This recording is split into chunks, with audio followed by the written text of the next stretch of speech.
Ang mga pintura sa kanila, mga ganyan. Tapos tignan nyo dito sa Dushanbe, 7 degrees Celsius po ngayon. Parang feeling ko supermarket yan eh. If ever kung pupunta kayo dito, pwedeng-pwede kayong kumain yan sa hotel. Southern fried chicken. Pagka nagre-research ako, mahirap talaga.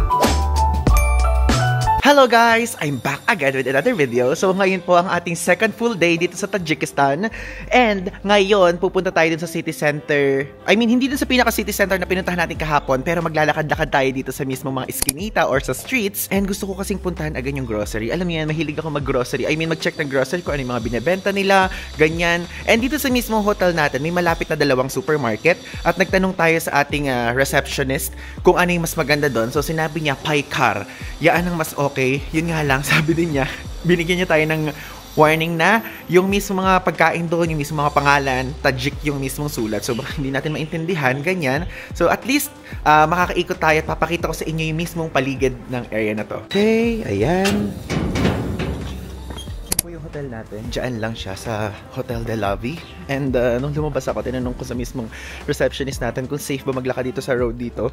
Which is, hindi yung klaseng safety na baka may taong ganyan. Hindi ko iniisip yung kasi halata namang safe dito. Ang tinatanong ko, meron bang aso? I ask him, sabi ko ganun, is there any dogs? Sabi ko ganyan. Kasi guys, ayokong mahabol ako ng aso. Dito pa ako kakagatin. Just kapag dito ako kinagat, paano ako magpapaturok ng anti-rabies dito, di ba? Ito po yung itsura ng mismong daan here. And ayan, as you can see, puro buildings. Ito actually, ano yan, Tajik style yan, yung mismong building na yan. Alam nyo, dito sa Tajikistan, super konti lang guys ng mga tao. Like 10 million plus lang yung mismong population. Atin sa Pilipinas na merong almost 117 million. Sa inyo nagpaplano ako magpunta dito sa Tajikistan. Like, ang gusto ko lang talaga ikutin, yung Dushanbe o yung city center. And share ko lang din sa inyo, ito pong Tajikistan guys, yung mismong land ng Tajikistan, 93% mountainous, okay? So, if ever kung mahilig kayo sa mountains, ito po ang the best option. Pero kasi tayo, hindi na tayo magpupunta doon sa mountain. Bakit? Dahil may pupuntahan na tayong mountain doon sa susunod na bansa natin pupuntahan. Which is, ayoko muna sabihin. And also, nakapunta na rin tayo sa mga canyons and lakes doon naman sa Kazakhstan. In the ano, diba? Super konti ng tao. Pero alam nyo, ang napansin ko sa kanila, ang mga pintura sa kanila, yung mga ganyan. Yung mga, anong color yung ganito? Beige ba yan? Ganon? Diba? Wala man lang ako nakikita ng bright yellow, bright green, ganon. Kasi mga sasakyan po dito, puro electric. Ayun na. Kikita niya, puro ganyan. Let's go! Ayan, papunta na tayo sa parang highway nila. Lang ano sila dito, no? Okay mag-video, ganun. Like yung mismong grocery. Kasi may mga times na bawal. Like doon sa Japan, sa mga ibang GU pwede. Pero doon sa GU sa ating pinuntahang Rinku, bawal. Yung mga ganung levels. See? Ayan po, oh, yung mga pintura. Puro ganun yung color. Kid natin, malapit lang to sa hotel natin, is napakadaming mga branded stuff o mga branded stores. And, hindi ko sila kilala guys. Enrico Rossetti, Brandy something, Turkish something, hindi ko alam. So if ever kayo, kung alam nyo po yun, baka mag-enjoy kayo sa mga ganitong klaseng stalls. Tapos tignan nyo dito sa Dushanbe, 7 degrees Celsius po ngayon. Nasa Pilipinas pa lang ako, chinecheck ko yung mismong temperature dito. Alam nyo, umaabot ng negative 20 degrees. So ine-expect ko, ito talaga yung pinakamalamig na bansa na pupuntahan natin sa Central Asia. Pero hindi. May guys sa mismong Kazakhstan. Hilton Hotel pala to, oh. Para siyang nagko-camouflage sa mga ibang buildings. May mga shop dito, oh. Mga damit pambabae, tas mga gowns, diba? Mga tsinelas naman dito. Okay, so ito yung Paikar. Paikar ibig sabihin yan. Hindi ko alam. Pero sa Google Maps sinabi na karating na tayo. Parang feeling ko supermarket yan eh. Sa sulat nila. Okay, if ever kapag ka nasa loob, yung mga time na montage lang ang gagawin ko. Pero ilalagay ko pa rin naman yung presyo sa screen para makita nyo. Let's check! Ayan, laki ha. So ayan, tignan nyo po. Mga tinapay dito, ibang klaseng tinapay. Naman mga chocolates, ayan. So, 52, Somoni. 56, Somoni. 61, Somoni. Mga bread dito ang mura, 9.70 Somoni. Ito naman, 5.40 Somoni. Ito, 5.60 Somoni. Ito naman ang macarons nila, 15.90. Ay, pistachio, wow! Parang gusto ko to. Ay, sige, try natin. Dami nilang option dito ng mga chocolates, diba? Ganda. Iba't ibang chocolates. Ganyan din sa Kazakhstan, guys. Oo, mga candies ba to? 26.90, 37.90, 44.90. Ito, mga wafer. I think wafer to, no? So, ano siya? 17.55. Iba-iba ng price. At ganun. Oh, 18.50 dito, dito 17.55. Ito wafers Actually, ito yung parang palibre sa atin doon sa mismong tour natin kahapon. Kaya lang hindi ko siya nakuha. Naiwan ko sa sasakyan. Pero itry natin. Parang okay to. Itong flavor na to. Sige. Ang price niya 11.50. Dito 8.90. Mga snacks lang guys. If ever kung pupunta kayo dito, pwede kayong kumain yan sa hotel. Ang Lemon Square 23.50 naman siya. Ito croissant 25.80. Ayun Ferrero na chocolate 81.70 assorted. Ito parang I think juice siya 25.42. Tapos ito naman 29.90. Oo, cream. Creamer pala. Kala ko naman kape to. 31.20 yung creamer dito. Ito Coffee Mate 76.42. Uy, Nesquik 70.90. Tapos dito sa Starbucks 60.90 lahat. Iba't iba. Buti pa dito nagsasashay sila, sa ibang bansa walang ganyan. I mean meron sa Japan, pero yung mga ibang coffee na sachet wala. Ito 45.90, ito 59.90, ito 74.90, ito 49.80. Actually iba yung shape ng nila kape yun. Parang masyadong matutulis. So 83.90. Tapos ito naman, 35.53. May mga sale dito ganyan. Minus 15%. Ito naman mga tea, merong piña colada, 19.80. Ito, hibiscus, raspberry, and ano to? Feijoa. So, 19.80 siya. Ito, green tea, 17.90. And super dami pa guys. Ang gagawin ko, i-montage ko na lang para ipapakita ko na lang sa inyo yung presyo sa screen para hindi na ako nagsasalita kasi natitingin sila kapag nagsasalita ako. Pero pagka tumitingin sila, sasabihin ko Salem, ibig sabihin nun hi, tapos magaganan mo sila.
Guys, nakakatuwa meron sila ditong cheese na ganyan.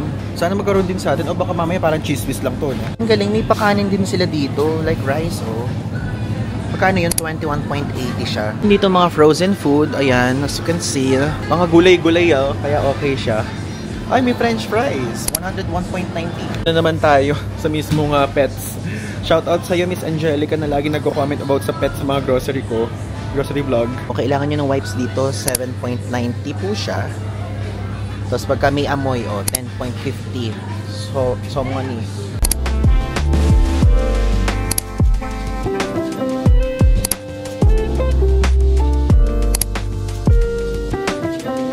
Okay, so nakatapos na tayo dun sa mismong grocery. And dito naman tayo sa mga iba't ibang stores naman dito. And parang fast food nila to. Southern Fried Chicken. Ayan, 41 so money halaga. Tapos ito may combo, 26. Yung presyo dito, 32 ito. Ito 16, tapos ito 23.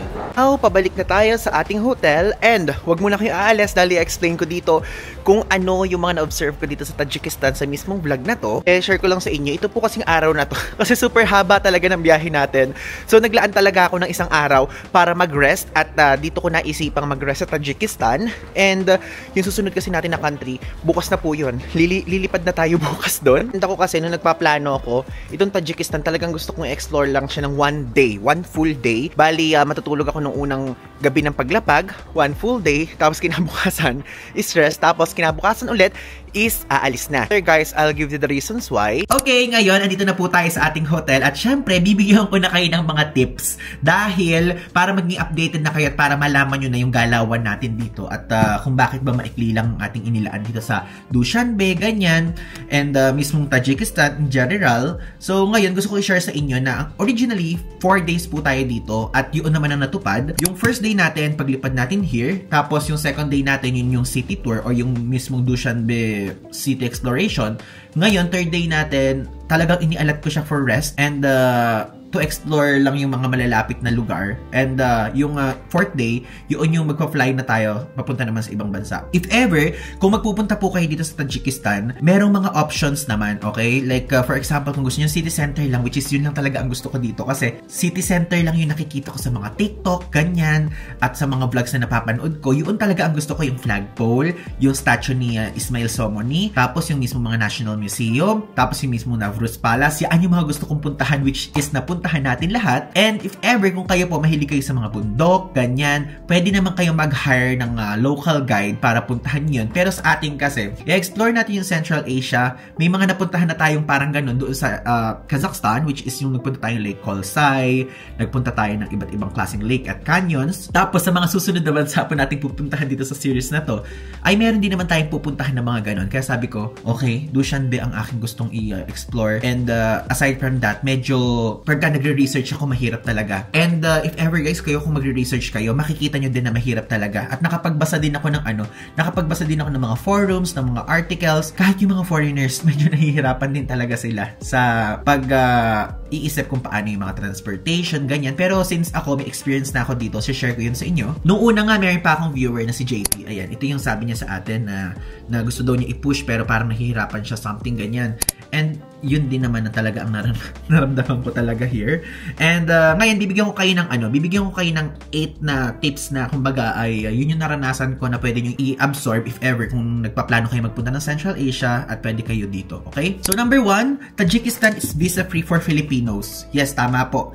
Sa mga visa-free countries is itong Tajikistan, kaya wala na kayong kailangang ihanda, wala na kayong kailangang i-prepare na visa, na sticker visa, e-visa, ganyan. So pwede na kayong magpunta dito agad-agad.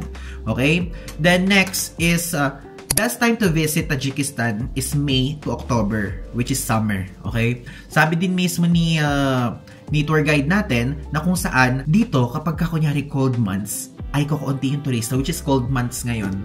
Kaya parang wala din ako nakitang mga turista. Ito hindi to OA. Nakikita nyo naman sa mga vlogs natin like kahapon, wala talagang turista guys. Puro talaga locals yung nakita ko. Kung may turista man na hindi ko nakita, siguro ano lang, parang super liit lang na percent, ganun. And na-observe nyo din yan for sure dun sa vlog ko nung nakaraan, okay? Ako, pinili ko talaga yung cold months kasi hindi lang naman dahil sa Tajikistan kasi pupunta din ako ng iba't ibang bansa dito sa Central Asia, and aside from that, yung Kazakhstan, target ko talaga yun, winter months, okay? And next, always carry cash. Walang lumalabas kasi na pera sa ATM nila dito. Yun din yung isa sa parang nahirapan ako. Walang lumalabas na pera sa ATM nila. Pero kapag kunyari yung GCash card, kunyari credit card nyo, gagamitin nyo sa mga supermarket, sa mga restaurants, ganyan. Pwede yung ganun, yung magpe-pay, yung itatap nyo lang yung card nyo or ipapasok nyo ganyan. Yung ganun, okay. Hindi mahirap yung part na yun. Pero, yung kapag mag-withdraw kayo sa ATM, yun po ang mahirap. Kasi kahapon, nung meron tayong kasamang tour guide, nagpunta na tayo ng mga ATM, ganyan. Ala talagang lumalabas na cash. At sa ATM nila dito, pwedeng lumabas is USD or Somoni. Tayo, tinry natin parehas, wala talagang lumabas. Kaya, okay, buti na lang, meron pa tayong mga cash dito. Pero just in case kayo po, kung mag-withdraw kayo sa airport, yung sa airport gumagana, mag-withdraw kayo ng malaki-laki na tingin yung sasapat na dun sa pangailangan nyo, okay?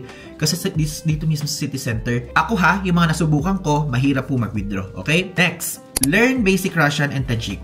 Dito sa ating hotel, yung mga staff here is Russian ang kanilang salita. Nahihirapan sila makipag-usap sa atin, and gumagamit sila ng Google Translate, ganyan. Which is ako din naman, nahihirapan din kasi syempre, ang alam ko lang naman ng mga salita nila sa Tajik, sa Russian, ay usually mga basic lang. Yun lang din naman yung inaral natin. Tapos, sa mga iba't ibang lugar, medyo okay naman. Nakakaintindi naman sila ng mga basic English. Like, super basic lang. So, yun po, kapag pupunta kayo dito, ay mag-install kayo ng Google Translate. Tapos, Doon sa Google Translate, mayroon na doon Google Lens para check yung ganyan kung ano yung mismong mga pangalan ng menu, ganyan, kung ano yung mga ibig sabihin ng ganito dahil wala pong English menu yung iba. Okay? Next, transportation. Itong transportation, ito yung isa sa mga nag-limit sa ating mag-explore din. Okay? Wait, puro okay na naman yung sinasabi ko. May nag-comment sa ating puro okay na naman to. So yun, kasi dito sa mismong Tajikistan, ang nangyayari po, kapag kunyari kayo ay mag-e-explore o sasakay kayo ng mga taxi, medyo mahirap. Wala silang Uber, wala silang Yandex, wala silang Grab, wala silang kahit anong application tulad ng InDrive, ganyan. Ang meron lang sila is tatawag kayo sa numbers na, ayan, lalagay ko dito sa screen yung mga numbers. Wala tayong local number. eSIM tayo, global eSIM pa. Kaya mahirap sa part natin na kumontak ng mga number ng mga local drivers nila dito ng taxi para magpunta dito. Guys, 'di ba napakahirap naman kasi talaga, tapos doon nga sa mismong airport wala tayong mabiling physical SIM, kailangan na natin ng mismong internet. So sa eSIM tayo nag-rely. And kapag katatawag kayo, kunyari, tatawag na ganyan, hindi din po tayo maiintindihan. Kasi English tayo, tapos sila, Russian, mostly yung iintindihan nila, tapos Tajik, okay? Which is, yan, mahirap talaga sa part na yun, yung transportation. Buti na lang, nakapag-hire na tayo ng local tour guide na nag-explore natin yung Dushanbe, which is yun talaga yung ano natin. Tapos ngayon, nag-explore lang tayo dyan sa mismong tabi-tabi ng hotel natin na nakita nyo din naman. Next, buying SIM cards. Nakalagay dito sa inilista ko. So, bumili po kayo ng SIM card, pero eSIM. Kung gusto nyo, meron na kayo dun mismo sa paglapag pa lang ng mismong aeroplano dito sa Dushanbe. Meron na kayong internet, ay eSIM po ang ina-advise ko. Kasi yung mismong tawag dito, physical SIM, medyo mahirap. Medyo mahirap makahanap ng physical SIM dun sa Dushanbe International Airport. Kaya yun, ganun ang gawin nyo. Ngayon naman, gusto ko i-share sa inyo yung limited infrastructure dito sa lugar na to. And totoo po yan, nakikita nyo din sa mga vlogs na kung saan ay konti-konti pa yung konti-konti pa lang yung nakikita nating mga pero ngayon gumagawa na sila ng mga buildings. Papakita ko sa inyo, ayan. Nakikita nyo doon? May crane, no? Nasa taas. Ganon po dito. Like, ngayon, umuunlad na sila. I think, if ever kung pupunta kayo dito ng mga after 2 to 3 years, makikita nyo na talaga yung progress ng mismong lugar. Ngayon, unti-unti pa lang silang nade-develop. Kaya, I think, kung pupunta kayo after 1 year, 2 years, or 3 years, ay meron naman ng mga ganyang klaseng building. And karamihan talaga doon sa mismong city center nung nag-explore tayo ay ginagawa. Next, hire a local tour guide to explore Dushanbe. Yun yung ginawa ko. If ever kung di nyo pa napanood yung previous vlog, ilalagay ko dito username sa Instagram. Pwede kayong mag-hire ng ganyan para meron kayong katulong na mag-explore. Tapos kapag kami kakausap sa inyo, ay sila yung kakausap para sa inyo, ganyan. Dahil nung nag-explore tayo, mas napatali. Dahil wala nga dito transpo, guys. Yung transpo rin nila mahirap. Meron mga tourist attractions na magkakahiwalay, pero mostly magkakadikit. Tapos doon sa mismong statue ni Ismail Somoni, yan, meron sa ating lumapit na parang guard na parang hindi ko alam kung ano ang gustong sabihin sa atin, kung sisingilin ba tayo ng something or what. Buti na lang may tour guide tayo at yung tour guide natin nakipag-usap na parang ang sinabi daw niya ay parang turista tayo, ganyan. Kumbaga merong nag-defend sa atin. So baka mamaya kasi kung wala yung tour guide, baka mamaya hiningan na tayo ng money, ganyan. And yun din yung nababasa ko kasi sa mga forums online. If ever, yun po ang tignan nyo. And i-update ko kayo bukas kung paano magiging ganap. Pero isa din kasi sa mga nababasa ko online. Nababasa ko to online ha, sinishare ko lang sa inyo na kapag paalis na ng bansa, nanghihingi daw ng pangkape o pang something yung mismo mga magsi-security check dun sa mismong Dushanbe International Airport or immigration. Ang word nila for coffee pero nanghihingi sila ng money like USD, ganyan. So, bukas ko kayo update doon sa separate vlog, which is yung vlog natin papunta sa susunod na country natin. And sige, sasabihin ko na sa inyo kasi andito naman na, which is Uzbekistan.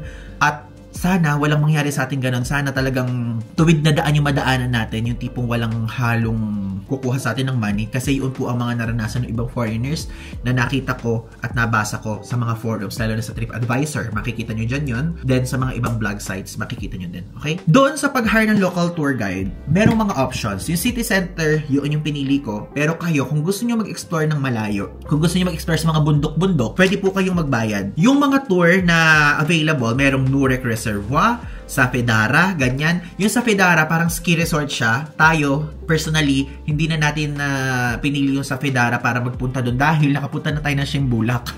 Kasi kung ano yung makikita natin sa Fedara, ganun din ang nakita natin sa Shimbulak, okay? Yung Nurek Reservoir, para lang siya guys lake. Sinearch ko siya, para lang siyang lake na ganyan, na parang mayroong mga tabi-tabing bundok, tapos may water, which is sa susunod na countries kasi natin, meron tayong makikita din ganun. Nakita din natin naman yun doon sa mismong Kazakhstan. Yun nga lang ay frozen.